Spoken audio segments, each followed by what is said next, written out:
Hey everyone, welcome back to the channel. A subscriber sent me a story that shook me to my core. After hearing what they went through, I have to warn you, you might never look at dolls the same way again. I wasn't planning to buy my daughter a doll that day. It just kind of happened. We were at a small thrift shop, the kind of place that smells like old books and wooden furniture. Emma was running ahead, her little sneakers tapping against the floor, pointing at random things and asking if we could take them home. Most of it was junk, faded board games, chip tea sets, weird little trinkets. And then she saw it.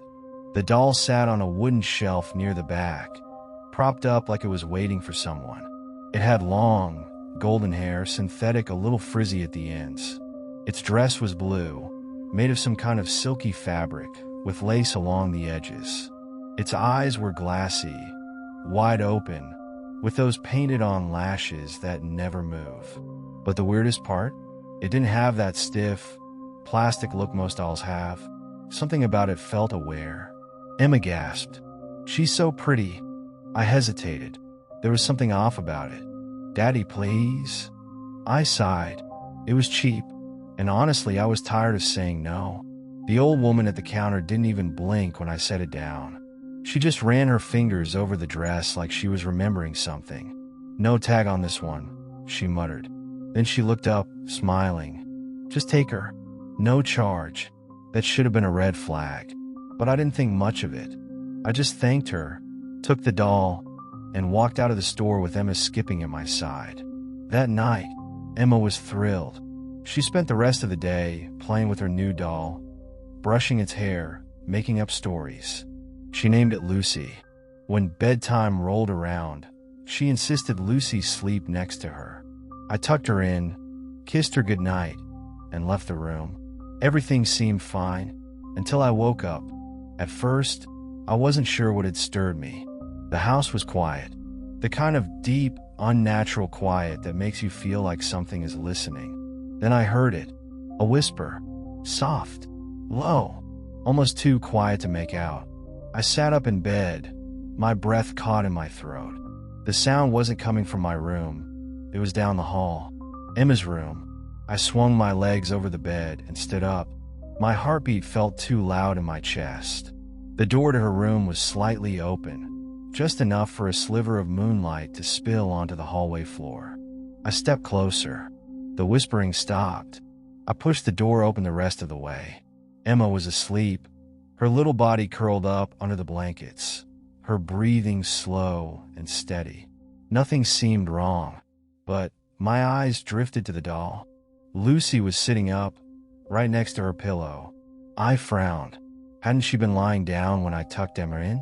I told myself I was imagining things. Maybe Emma had moved her in her sleep. Maybe I was half asleep myself, and the whispering had just been a dream.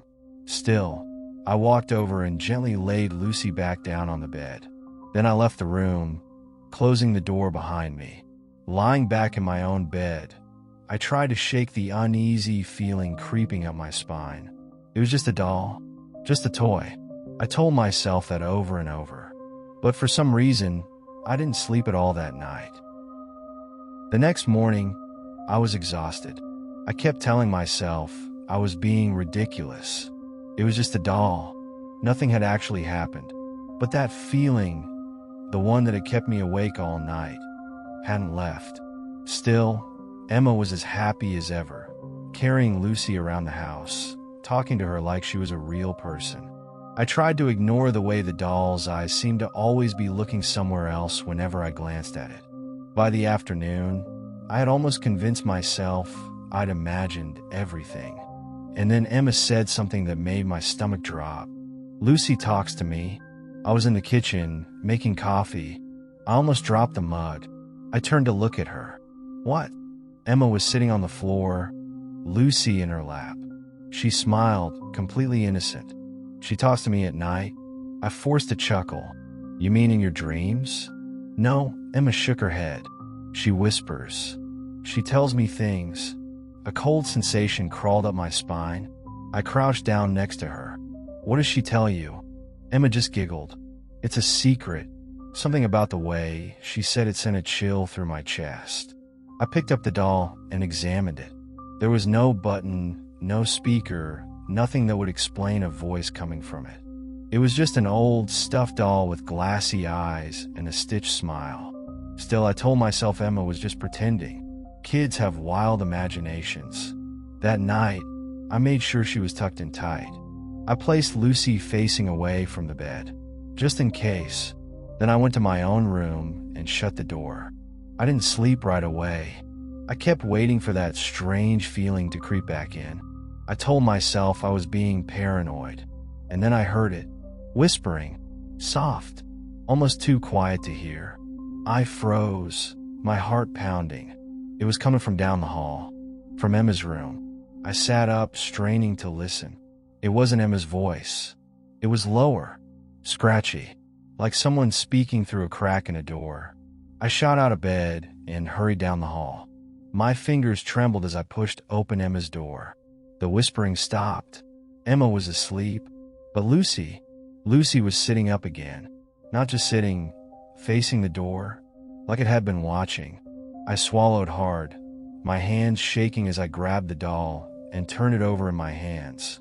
I pressed at the seams, checking for anything, any hidden speaker, any way this thing could be making noise. Nothing, just a stuffed body and glass eyes. I looked at Emma, still sound asleep. She hadn't moved. I forced myself to breathe. Maybe, just maybe, I was hearing things. Maybe it was the wind, or the house settling, or my own exhausted mind playing tricks on me. But I wasn't taking chances. I grabbed Lucy, walked downstairs, and tossed her into the kitchen trash can. Then I went back to bed, and for the first time in 2 days, I fell asleep fast, until the scratching woke me up.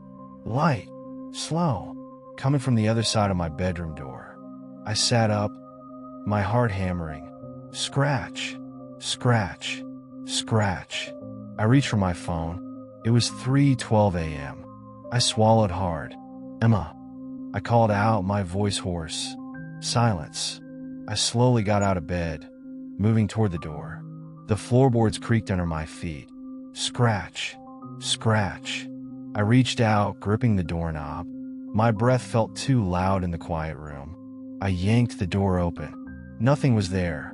I flicked on the hallway light, my pulse still racing. The house was still, silent. I checked Emma's room. She was still asleep, her little body rising and falling with each slow breath.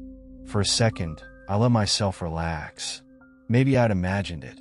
Then I looked at her shelf, and my blood ran cold. Lucy was back, sitting neatly on the shelf, right where she had been before. I stared at her, my heart pounding in my chest. I had thrown her away.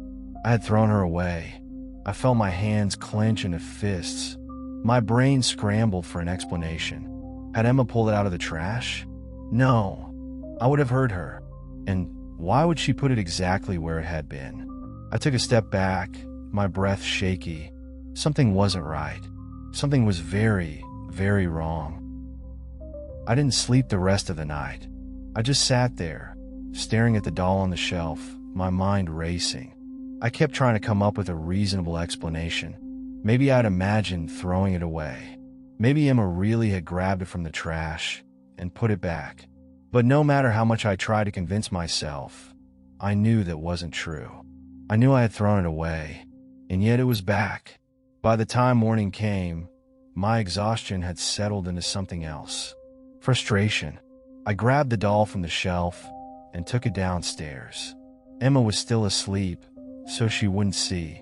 I shoved Lucy into a trash bag, tied it tight, and carried it outside.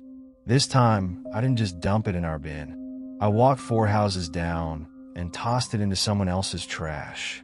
Then I went home, convinced that was the end of it. That night, I slept hard until something woke me up. Scratch, scratch, scratch. My stomach twisted into a knot. I lay there, staring at the ceiling, every muscle in my body frozen. It was the same sound, light, slow, right outside my bedroom door. I turned my head toward the clock. 3:12 a.m. Same time as before. I didn't move at first. I just listened. The scratching wasn't frantic. It wasn't like an animal clawing at the wood. It was deliberate, like someone was making sure I heard it. I swallowed hard, forcing myself to sit up. My throat was dry, my hands damp with sweat. I took a breath, then another. "Emma." My voice barely came out. Silence. Then, one more scratch. Slow, careful. I reached for my phone, turned on the flashlight, and swung my legs over the bed. My pulse thumped hard in my ears. The floor felt too cold under my feet. I took one step, then another. I pressed my hand against the door and pushed it open fast. The hallway was empty. For a second, I just stood there, my breath coming in short gasps. The light from my phone cut through the darkness, illuminating the wooden floor. Nothing was there. No footprints. No sign of Emma. But then, my eyes drifted to her room. Her door was slightly open. My heart pounded harder. I stepped forward, the hallway creaking under my weight. I reached her door, pushed it open, and felt my stomach drop. Emma was fast asleep in her bed. But Lucy was sitting on the floor, right in front of the doorway, facing me. I couldn't breathe. I just stared, my skin crawling with something I didn't have a name for. This was impossible. I had thrown it away. I had walked blocks to make sure it was gone. And yet, here it was. I felt my chest tighten, my fingers curled into fists. I stepped into the room, grabbed the doll, and stormed out. I didn't care if I woke up the whole neighborhood. I wasn't waiting until morning. I grabbed my car keys and walked straight to the driveway. The cold air bit at my skin, but I barely noticed. My hands were shaking. I yanked open the trunk and threw Lucy inside, slamming it shut. I didn't care where I took it. It just had to be far away. I drove for almost 20 minutes, past gas stations, past empty streets, past the outskirts of town. I didn't even know where I was going, just somewhere not here. Finally, I pulled into an empty lot near an old strip mall. I got out, grabbed the doll from the trunk, and walked to the nearest dumpster. The whole area smelled like rotting food and dust. I threw Lucy in. Then I turned around, got back in my car, and drove home. I felt better, lighter. I hadn't heard anything the rest of the night. No scratching, no whispering. For the first time in days, I actually slept. When morning came, I went downstairs, made coffee, and let myself believe it was over. Until Emma walked into the kitchen. She was rubbing her eyes, her hair messy from sleep, and she was holding Lucy. She smiled. "See, Daddy? I told you she comes back." My stomach twisted. My hands felt numb. I just stared at her, at the doll in her arms. It was impossible, but it was right there, back again, and this time it wasn't going anywhere. I didn't know what to say. I just stood there, my hands gripping the edge of the kitchen counter, staring at the doll in Emma's arms. It was the exact same doll, same blue dress, same golden hair, same glassy eyes that seemed just a little too focused on me. I swallowed hard. "Emma, where did you get that?" She yawned, rubbing her eyes. Lucy came back. I forced myself to breathe. Did you go outside last night?" She frowned. "No, Daddy." She came back on her own. My mouth felt dry. I looked at the doll again. The same doll I had thrown miles away in a locked dumpster. I wanted to take it from her. I wanted to grab it and throw it straight into the fire pit in the backyard. But something in my gut stopped me. Instead, I forced a smile. "Okay, sweetheart, go sit down. I'll make breakfast." Emma skipped away. Lucy clutched in her arms. I watched them go, my heart pounding. This wasn't my imagination. This wasn't Emma messing with me. Something was wrong. I needed to be sure. Later that afternoon, when Emma was outside playing, I took Lucy and locked her in a drawer in my office. I pushed the drawer shut and locked it with a key. Then I put the key in my pocket. I went back to the kitchen, sat down, and forced myself to act normal. Emma came in a few minutes later, sweaty from running around in the yard. "Can I have some juice?" "Sure." I grabbed a bottle from the fridge. She took a sip, then glanced around. "Where's Lucy?" I kept my voice calm. "She's taking a nap." Emma giggled. "That's silly. Dolls don't nap." I forced a chuckle. "Right?" She didn't ask again. Hours passed. Evening came. The drawer in my office stayed shut. I checked it every hour. Locked. When bedtime rolled around, I tucked Emma in. She looked up at me sleepily. "Lucy says goodnight." I clenched my jaw. "Good night, sweetheart." I turned off the light and went straight to my office. I hesitated before opening the drawer. My fingers were cold, my palms damp. I reached into my pocket, pulled out the key, and unlocked the drawer. I opened it. It was empty. I felt my stomach twist into a knot. The doll was gone. I didn't sleep. I just sat in my bed, staring at the door, waiting. I checked on Emma 3 times. She was fast asleep, curled under her blankets, her stuffed animals piled around her. No doll, no whispers, no scratching. By 3 a.m., my body ached with exhaustion. My head throbbed. Maybe it was over. Maybe. Scratch. My heart stopped. Scratch. I sat up fast, gripping the blanket in my fists. Scratch. Scratch. Slow. Careful. Right outside my bedroom door. I swallowed hard, every nerve in my body screaming at me not to move. But I had to. I swung my legs over the bed, the floor freezing against my bare feet. My pulse pounded in my ears as I reached for the doorknob. I turned it slowly. I pushed the door open, and she was there, sitting in a hallway, facing me. Lucy. I couldn't breathe. My body locked up. For a long time, I just stood there, staring at the doll, the silence stretching between us. Then, Emma's voice. "Daddy." I jumped. My head snapped toward her room. Her door was open. She was standing there in the dim light, rubbing her eyes. "What's wrong?" she asked sleepily. I looked back at the doll. It was gone. The hallway was empty. I felt my stomach twist. My hands were shaking. Emma yawned. "Can I sleep in your room?" I swallowed hard. "Yes, sweetheart. Come here." She shuffled toward me, climbing into my bed without a second thought. Within minutes, she was snoring softly, curled up beside me. I lay awake the rest of the night, listening, waiting, but I didn't hear anything after that. I barely made it through breakfast. My mind was racing with questions I couldn't answer.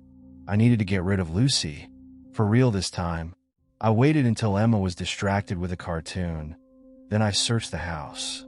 I checked the shelves, the closets, under the couch.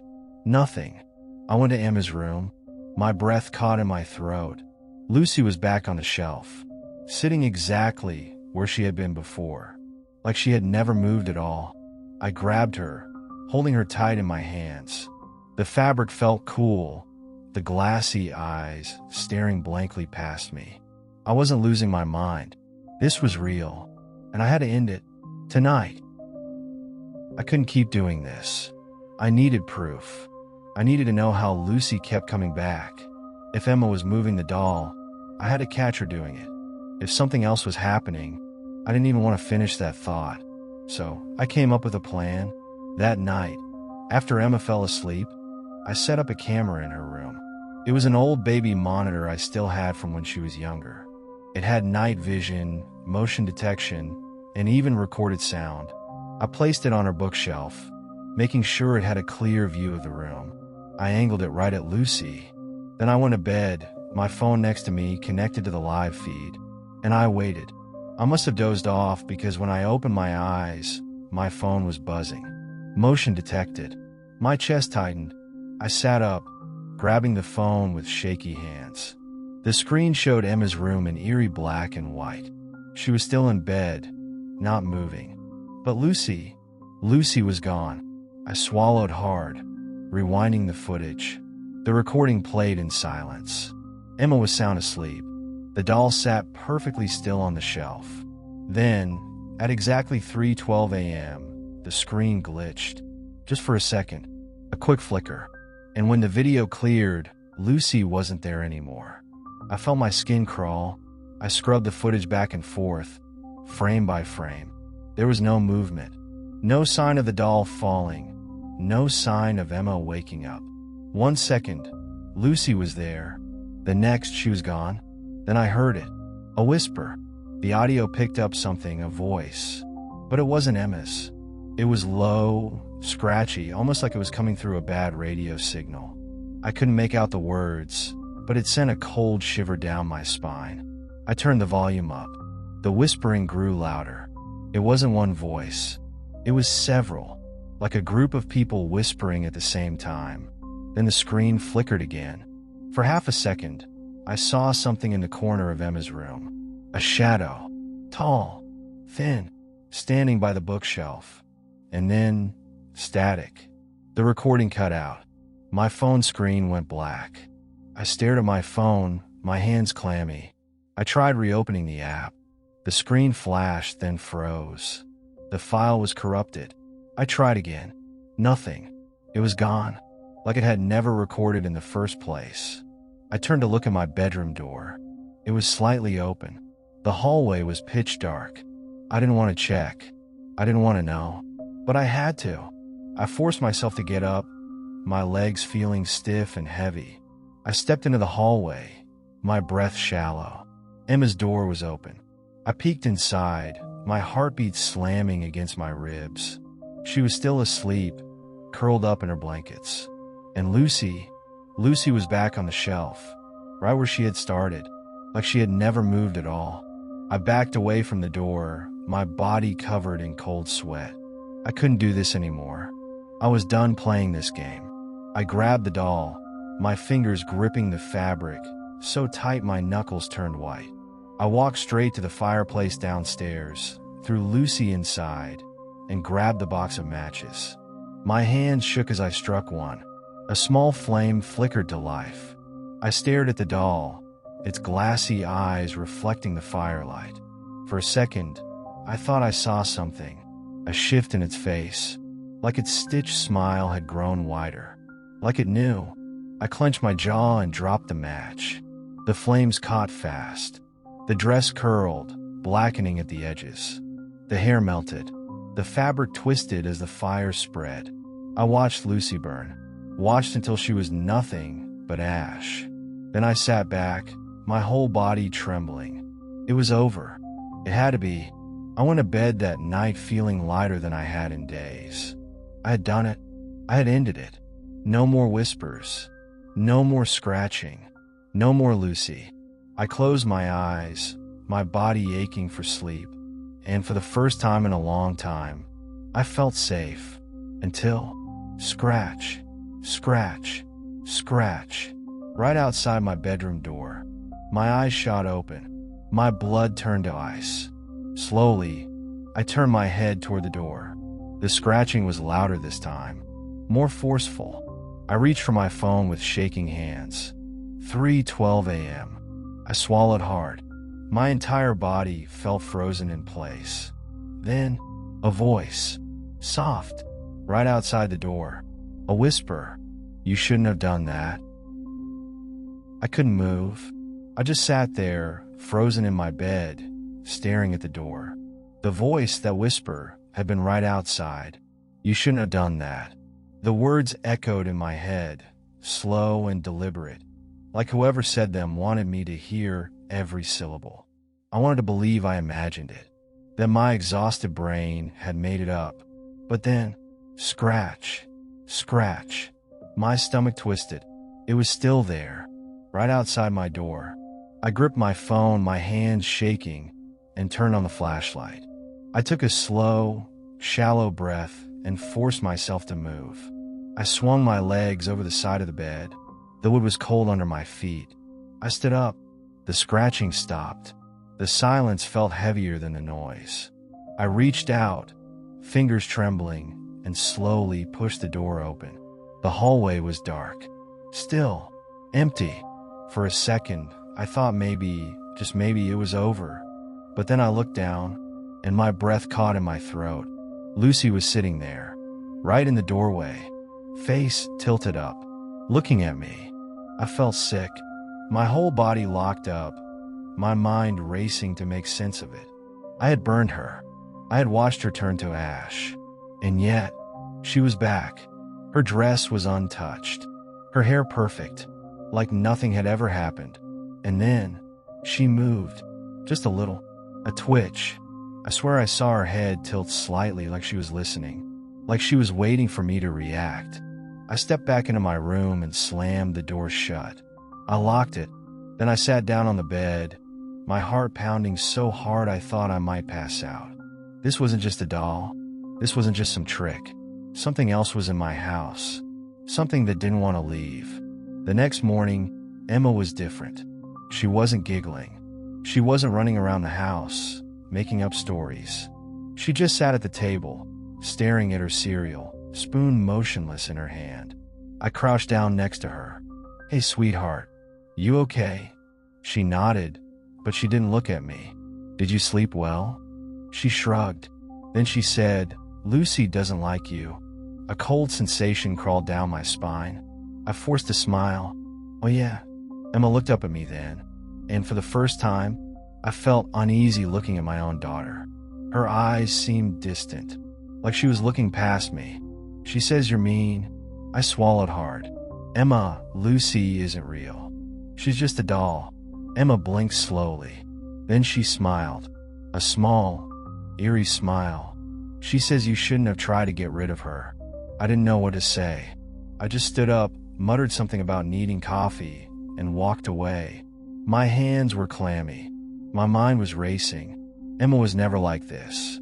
She had never spoken like this before. But now it was like she was different. And I wasn't sure if it was still my daughter sitting at that table. That night, I made a decision. I wasn't sleeping in my room. I wasn't letting Lucy sit outside my door again. I brought Emma into my bed, tucking her in next to me. She didn't ask why. She didn't even say anything. She just lay there, staring at the ceiling. Eventually, her breathing slowed, and I knew she was asleep. But I wasn't. I kept my eyes on the door, waiting, listening. The clock on my phone changed. 3:10 a.m. I gripped the blanket. 3:11 a.m. I took a deep breath. 3:12 a.m. And then, tap. My body tensed. Tap, tap. The sound wasn't at the door this time. It was at the window. I turned my head slowly, my heart in my throat. The curtains were drawn. The tapping came again. Light, deliberate, like fingers tapping on the glass. I swallowed hard. My pulse pounded in my ears. I didn't want to look. I didn't want to know what was out there.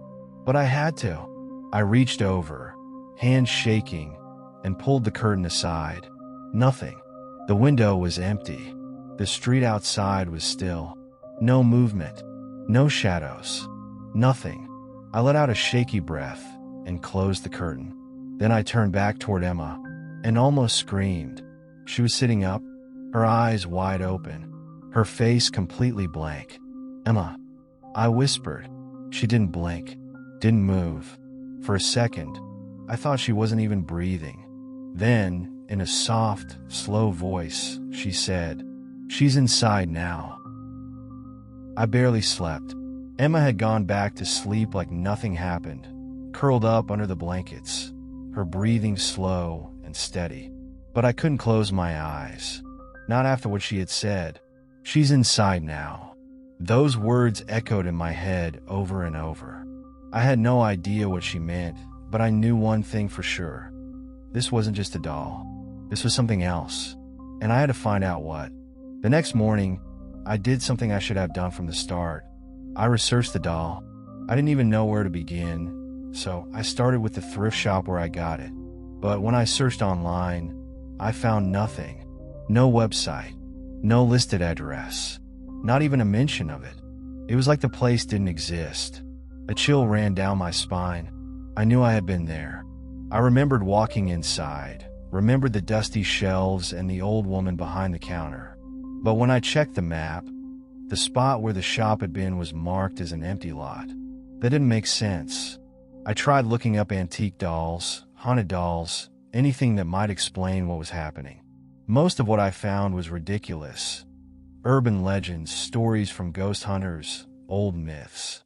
But then I came across a news article, one that made my skin crawl. It was from 30 years ago, a small town not far from here. A little girl had gone missing from her home. No forced entry, no sign of struggle. One night, she was there. The next morning, gone. Her parents searched everywhere. The police investigated for years, but they never found her. All they found was a single thing left behind in her bedroom. A doll that looked exactly like Lucy. My hands clenched in a fist as I read the details. The parents claimed they had never seen the doll before. It hadn't belonged to their daughter. It had just appeared one day, and after she vanished, it was all that was left. My stomach twisted. I looked at Emma, sitting in the living room, playing with something on the floor. My heart pounded. I needed to get rid of Lucy for good. That night, I waited until Emma was asleep. Then I took the doll and walked straight out to the backyard. I grabbed the shovel from the shed and started digging. The dirt was cold, damp. My hands ached as I worked, but I didn't stop. I dug until the hole was deep enough. Then I threw Lucy in. I stared down at the doll, her glassy eyes catching the moonlight. For a second, I felt something, like she was watching me, like she knew. I forced the thought away and started shoveling dirt back in. Faster, harder, until the hole was full again, until Lucy was gone. Then I stood there, breathing heavily, my hands shaking. It was over. It had to be over. I went inside, locked the doors, and collapsed into bed. For the first time in days, I actually slept. Bang! A loud thud against the bedroom door. I shot up, my heart pounding. Bang! Bang! Harder this time, like someone was hitting it. I grabbed my phone. 3:12 a.m. I reached for the lamp, my fingers shaking. The light flickered on, casting a dim glow across the room. The banging stopped. Silence. I held my breath, listening, and then a voice. Low, right outside the door. That won't work. I felt my stomach twist.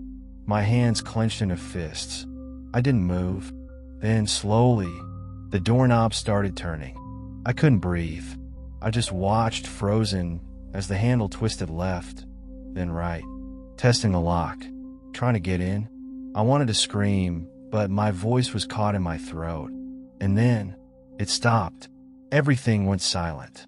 For what felt like forever, I sat there, staring at the door. And then I heard something else. Something worse. A soft, slow giggle. Emma's giggle. But I knew it wasn't her. Because Emma was still asleep, right next to me. I didn't move. I couldn't. I just sat there, staring at the door, my breath caught in my throat. The giggle had been soft. Too soft.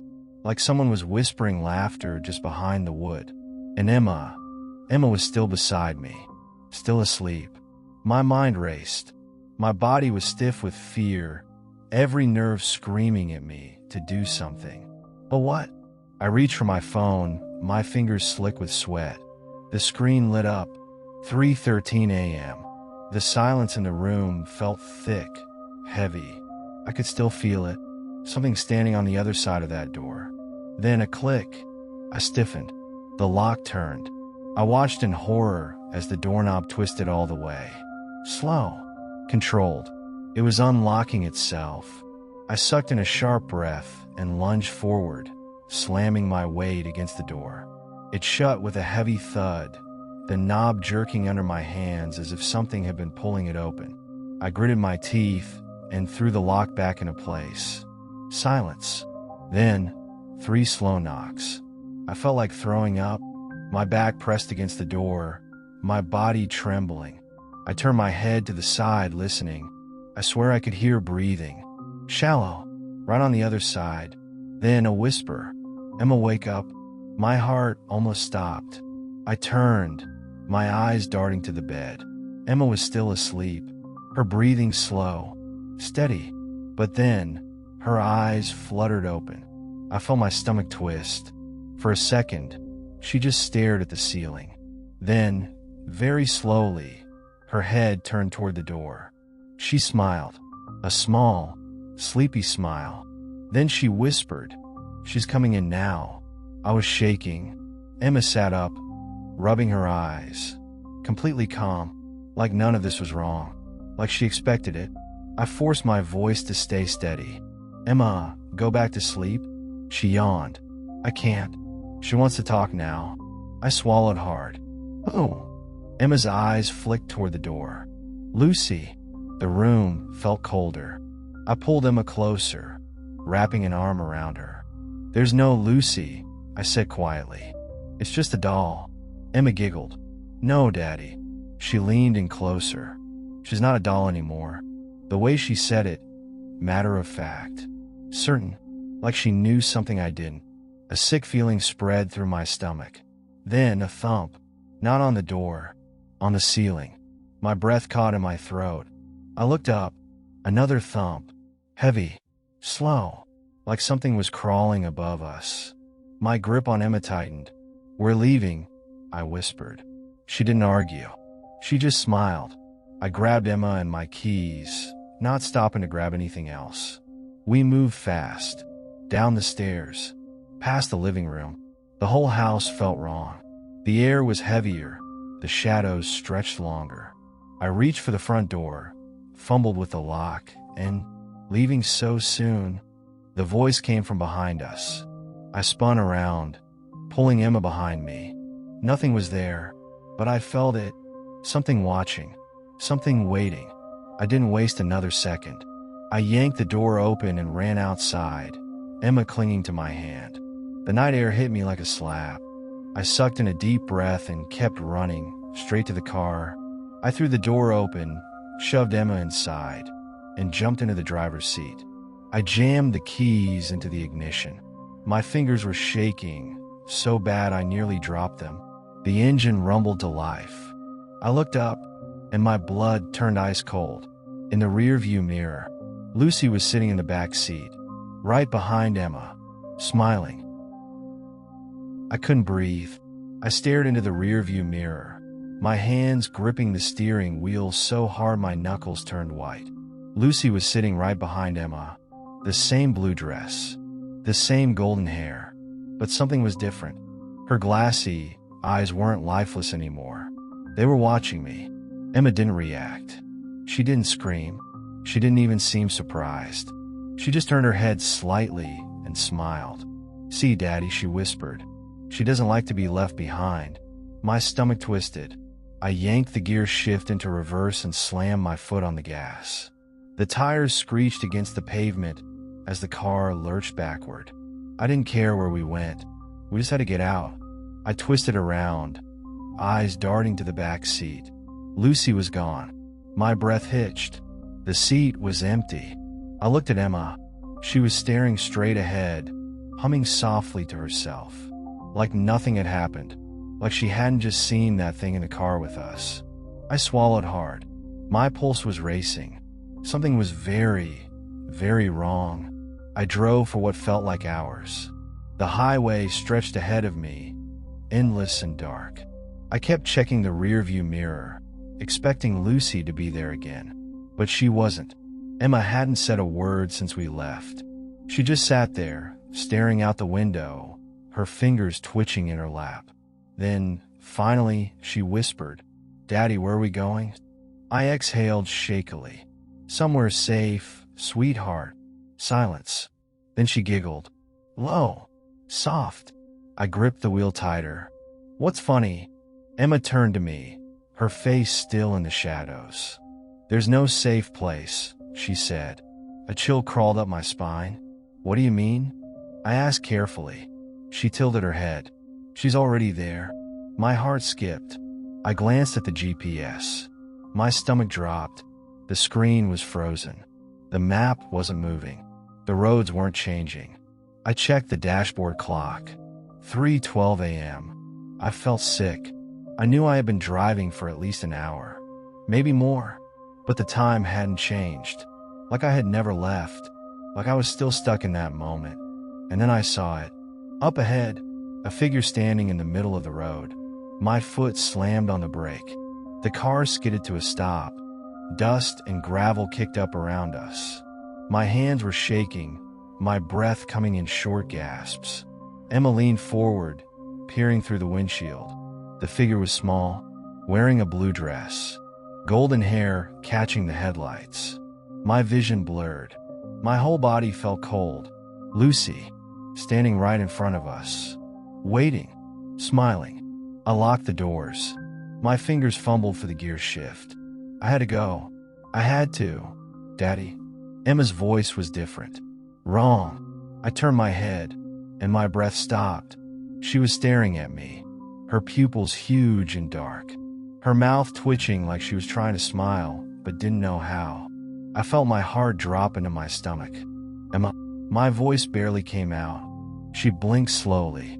Then, in a voice that was almost, but not quite, hers, she whispered, "You shouldn't have tried to leave." I couldn't move. Emma, or whatever was in Emma, was staring at me, her pupils dark and empty. The way she smiled, it wasn't right. It wasn't hers. I gripped the wheel, my breath coming in short gasps. My eyes flicked back to the road. Lucy was still standing there, waiting, smiling. I had two choices: run, or face whatever this was. I slammed my foot on the gas. The tires screeched. The car lunged forward, and just before I hit her, Lucy vanished. Not ran, not fell, vanished, like she had never been there. The car jerked as I swerved to avoid nothing. The wheels spun out. Gravel crunched under the tires. I barely managed to stop before going off the road. The only sound was my breathing. Ragged, panicked. Then I heard it. Soft. Close. Whispering. I turned my head slowly. Emma was leaning toward me, her lips barely moving. I strained to listen, and then she screamed, a sharp, piercing sound that rattled through my skull.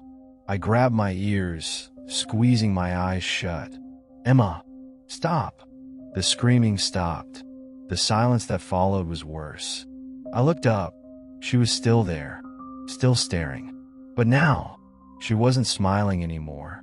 Her eyes were full of tears. "Daddy," she whispered. "Help me." My chest tightened. I reached for her. "Emma." Then, before I could touch her, she collapsed. I caught her before she hit the seat. Her body was ice cold, limp. I shook her gently. "Emma? Emma, wake up." Nothing. Panic surged through me. I checked her breathing, shallow. Her pulse, faint. My mind screamed for me to drive to the hospital, to get help. But then, a whisper. "Close." Right next to my ear. "She's mine now." My blood ran cold. I turned, and for just a second, I saw her.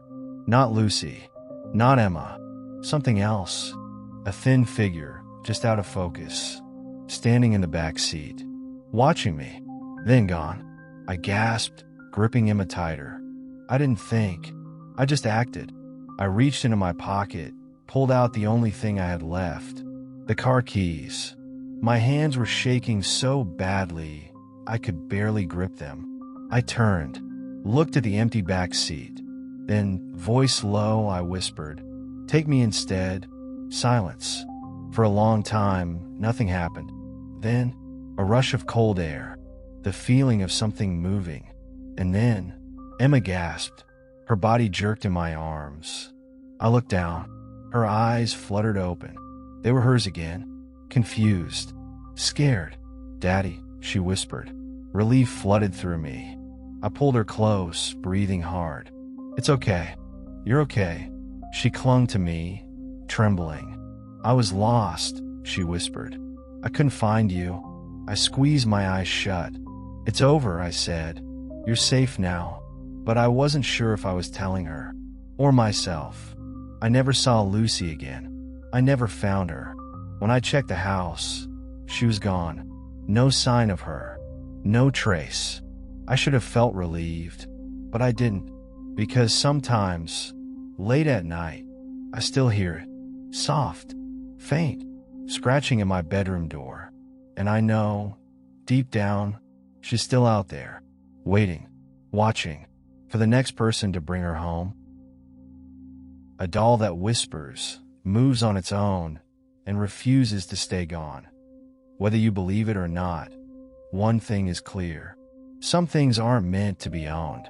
What do you think really happened here? Was it all in his head, or was Lucy something much worse? Let me know your thoughts in the comments. And if you have a story of your own, something strange, something terrifying, send it to us. Because you never know, your story might be next.